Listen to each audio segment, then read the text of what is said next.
کہ وہ ہے، اپنے پکارنے والوں کے لیے ان کی شارک سے بھی قریب تر ہے۔ صرف ایک لمحے میں بازی پلٹ گئی تھی۔ شہریار نے گیٹ کھول کر باہر دیکھا تو وہاں دور دور تک کسی زیرو کا نام و نشان تک نہیں تھا۔ ہوا بھی نہیں چل رہی تھی کہ وہ اسے ہوا کی دستک ہی سمجھ لیتا۔ حیران و پریشان وہ گیٹ بند کر کے واپس آیا تو سامنے حمزہ اپنا پھٹا سر پکڑے ایمان کو گالیاں دے رہا تھا۔ مصرف فل سپیڈ کے ساتھ گاڑی دوڑا کر گھر تک پہنچا تو شکست خوردہ سا شہریار حمزہ کو سہارا دے کر اپنی گاڑی کی فرنٹ سیٹ پر بٹھا رہا تھا۔ کیا ہوا؟ وہ پریشان سا گاڑی میں سے باہر نکل آیا تھا۔ کچھ نہیں یار، بڑی ہوشیار لڑکی ہے، آسانی سے قابو میں آنے والی نہیں۔ شہریار کی سانس پھول رہی تھی۔ وہ اسے اس کے حال پر چھوڑ کر اندر چلا آیا۔ لان میں ٹی وی ٹیلی فون سیٹ کے قریب ایمان کا دوپٹہ پڑا تھا۔ اس نے جھک کر اس کا دوپٹہ اٹھایا اور پھر سے اسے تلاشنا شروع کر دیا۔ وہ نیچے کہیں نہیں تھی۔ تب وہ اسے صدا دیتا اوپر کے پورشن کی طرف آیا اور سب سے پہلے اپنے ہی کمرے کے دروازے کو چیک کیا۔ دروازہ اندر سے لاک تھا۔ اسے قدرے تسلی ہوئی۔ ایمان! صدا لگانے کے ساتھ ہی اس نے دروازہ ناک بھی کیا تھا، تاہم اندر سے کوئی جواب موصول نہ ہوا۔ ایمان پلیز دروازہ کھولو، میں مصحف ہوں، مصحف۔ وہ بار بار صدا لگا رہا تھا مگر وہاں کوئی جواب نہیں تھا۔ ٹھیک ہے تو پھر میں دروازہ توڑ رہا ہوں۔ اس بار اس کی دھمکی کارگر ثابت ہوئی تھی۔ دروازہ کھلا تھا اور کچھ ہی دیر میں وہ روتی ہوئی باہر آئی تھی۔ مصحف نے ایک شرمندہ سی نبض پر ڈالی، پھر رخ پھیر لیا۔ سب ٹھیک ہے نا؟ جانے کس منہ سے اس نے پوچھا تھا۔ جواب میں وہ منہ چھپائے روتی رہی۔ یہ دوپٹہ پکڑو، میں پانی لے کر آتا ہوں۔ وہ اس سے نظریں نہیں ملا رہا تھا۔ ایمان نے روتے ہوئے دوپٹہ خود پر پھیلا لیا۔ وہ پانی لے کر آیا تو وہ بمشکل 2 گھونٹ بھر سکی۔ تم ٹھیک ہو نا؟ ہاں، تھینک گاڈ۔ بے ساختہ اس نے گہری سانس بھری تھی۔ شاید مجھے تمہاری طرف سے لاپرواہ نہیں ہونا چاہیے تھا۔ بہرحال نانو سے اس بات کا ذکر مت کرنا پلیز۔ وہ التجا کر رہا تھا۔ ایمان جیسے اس کی آنکھوں میں دیکھتے ہوئے ساری کہانی جان گئی۔ آپ بہت اچھے ہیں مصحف صاحب، مگر آپ کے دوست اچھے نہیں ہیں۔ اگلے ہی پل وہ اسے دیکھتے ہوئے آنسو پونچھ گئی۔ مصحف سر اٹھا کر اسے دیکھ بھی نہ سکا۔ مجھے احساس ہے کہ میں نے آپ کے ساتھ زیادتی کی ہے، مگر میں یہاں قطعی کسی خاص مقصد کے لیے نہیں آئی۔ میں تو مشکل میں پھنسی تھی اور اللہ نے اپنی رحمت سے آپ کو میرا مددگار بنا دیا۔ آپ نہ ہوتی تو شاید وہ پاک با بے نیاز کی اور وسیلے سے میری حفاظت فرما دیتا، جیسے آج اس نے اپنی رحمت سے میری گناہگار ذات کو محفوظ رکھا۔ بہرحال میں آپ کی احسان مند ہوں، مگر آپ کے لیے کوئی مسئلہ نہیں ہوں۔ وہ آج پہلی بار اس پر کچھ واضح رہی تھی۔ مصحف اس کی طرف دیکھنے کی ہمت نہ کر سکا۔ فی الحال میرا دنیا میں کوئی نہیں ہے۔ کچھ وقت کے بعد ہو سکتا ہے میں یہاں سے چلی جاؤں۔ تب تک نانو جو بھی سمجھیں، آپ کے لیے میں اس گھر کی معمولی ملازمہ کی حیثیت سے ہی رہوں گی۔ اتنا اعتبار تو آپ کر ہی سکتے ہیں مجھ پر۔ اسے پانی میں بھگو کر مارنا آتا تھا۔ مصحف کی نکھیوں سے اسے دیکھتا سر ہلا کر واپس پلٹ گیا۔ اس رات نہ جانے کیوں وہ پوری رات نہیں سو سکا تھا۔ دل و اعصاب پر ایک عجیب سا بوجھ آ پڑا تھا۔ اگلے روز وہ حمزہ اور شہریار سے الجھ پڑا۔ میں نے کہا تھا نا وہ ایسی لڑکی نہیں ہے، اب ہو گیا شوق پورا؟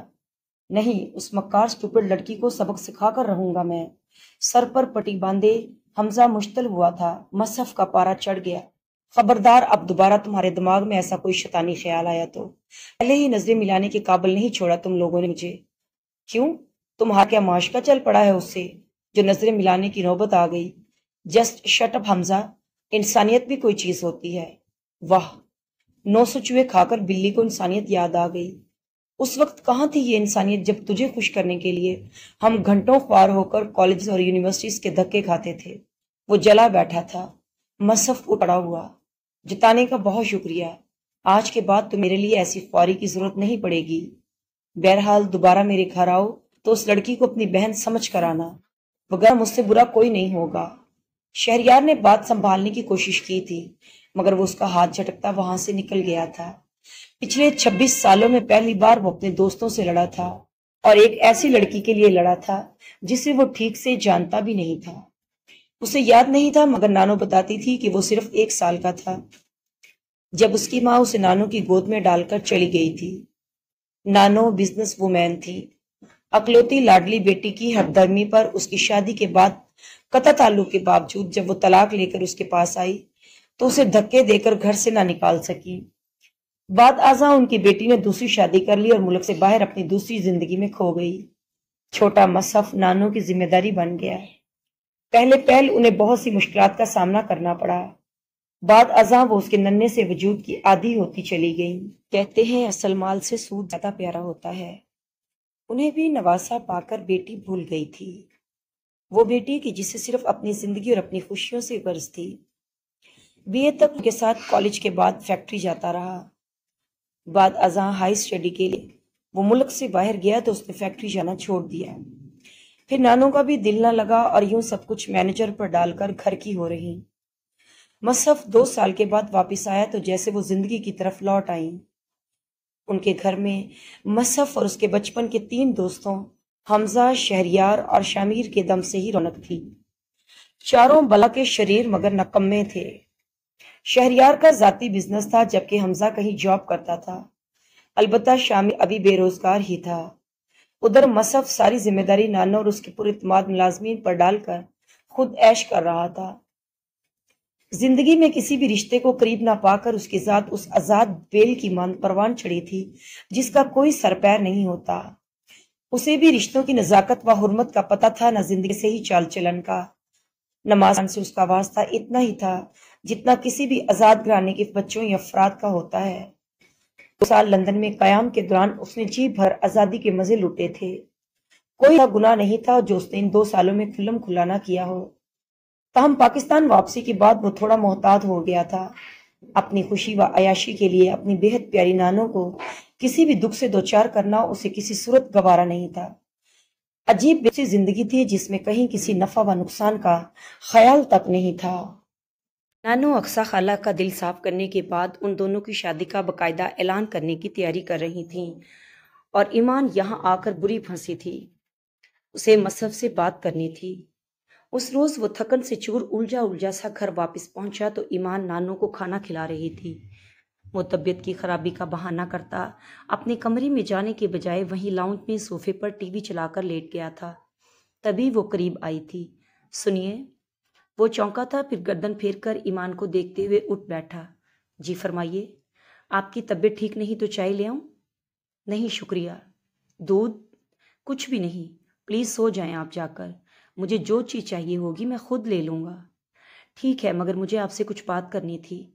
بلاخر وہ اصل مدعا ہونٹوں پر لے آئی تھی۔ مصحف پاؤں زمین پر ٹکا کر سیدھا ہو بیٹھا۔ کہیے۔ وہ نانو 1-2 روز میں میرا مطلب ہے آپ کی اور میری شادی کا باقاعدہ اعلان کرنے کی تیاری کر رہی ہیں۔ آپ پلیز ان سے بات کر کے انہیں روک دیں۔ کیوں روک دوں؟ آپ کو تو خوش ہونا چاہیے کہ آپ کی گھڑی ہوئی کہانی سچ ہونے جا رہی ہے۔ میں نے آپ کو پس منظر بتا دیا تھا نا۔ سو واٹ، پلاٹ آپ کا تھا، اس کی وضاحت بھی آپ ہی کریں گی۔ نانو کو میری کسی بات کا اعتبار نہیں ہے اب۔ وہ اس کی مدد کرنے سے صاف مکر گیا تھا۔ ایمان بے بسی سے لب کچل کر رہ گئی۔ فی الحال اس میں نانو کو سچ بتا کر ان کی ناراضگی مول لینے کی ہمت نہیں تھی، اور ادھر وہ جیسے سر ہتیلی پر سرسوں جمائے بیٹھی تھی۔ بنا ایمان سے مشورہ کیے وہ اس کی فرضی کہانی کو حقیقت کا رنگ دینے کے لیے بےتاب تھی۔ ایمان کا دل چاہا وہ وہاں سے بھاگ جائے، مگر بھاگ کر جاتی تو کہاں جاتی؟ ایسا تو اب کوئی در بھی نہیں رہ گیا تھا جو اسے پناہ دے دیتا۔ عجیب بے بسی اور خاموشی تھی۔ ادھر مصحف یوں چپ سادے بیٹھا تھا جیسے اس کا اس معاملے سے کوئی لینا دینا ہی نہ ہو۔ اسے اب اس پر غصہ آ رہا تھا، جبکہ وہ بے نیاز تھا۔ اپنے دوستوں کے ساتھ ہونے والی جھڑپ کی ٹینشن ذہن سے جھٹکنے کے لیے بنا نانو کے مجبور کیے فیکٹری جانا شروع ہو گیا تھا۔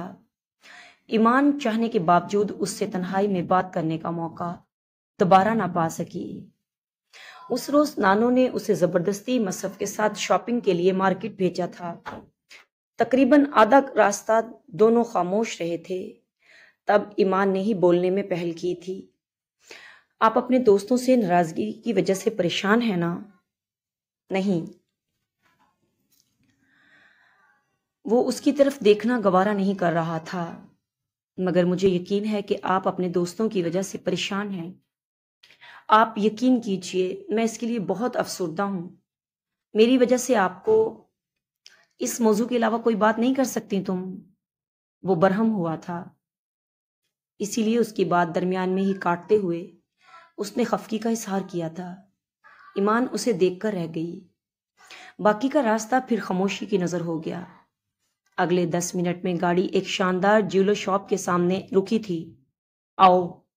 گاڑی سائڈ پر کھڑی کرنے کے بعد وہ اس کی طرف متوجہ ہوا تھا۔ مم، مجھے کچھ نہیں خریدنا۔ نانو حقیقت سے بے خبر ہیں، مگر آپ تو نہیں۔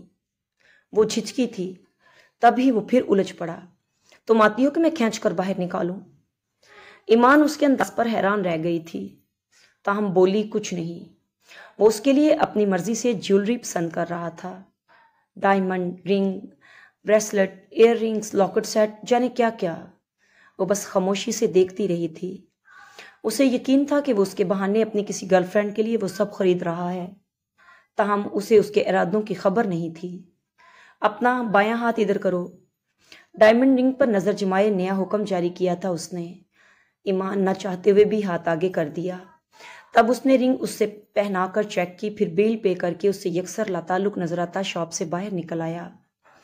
وہ آج کل اتنا مصروف اور سنجیدہ ہو گیا تھا کہ ایمان لاکھ کوشش کے باوجود اس سے کوئی بات نہ کر پاتی تھی۔ اس روز اس نے باتوں ہی باتوں میں نانو کو اپنا بیک گراؤنڈ بتایا تھا اور وہ چونک گئی تھی، یوں جیسے وہ اس کے بارے میں کچھ جانتی ہوں۔ کیا ہوا نانو؟ کچھ نہیں۔ اس کی حیرانی پر وہ اپنی پریشانی چھپا گئی تھی۔ اسی رات جب مصحف گھر واپس آیا تو اس نے نانو کو اٹھ کر اس کے کمرے کی طرف جاتے دیکھا تھا۔ معزز ناظرین، اس دلفریب ناول کا بقیہ حصہ کچھ ہی گھنٹوں بعد اسی چینل پر دوبارہ ملاحظہ فرمائیں۔ شکریہ۔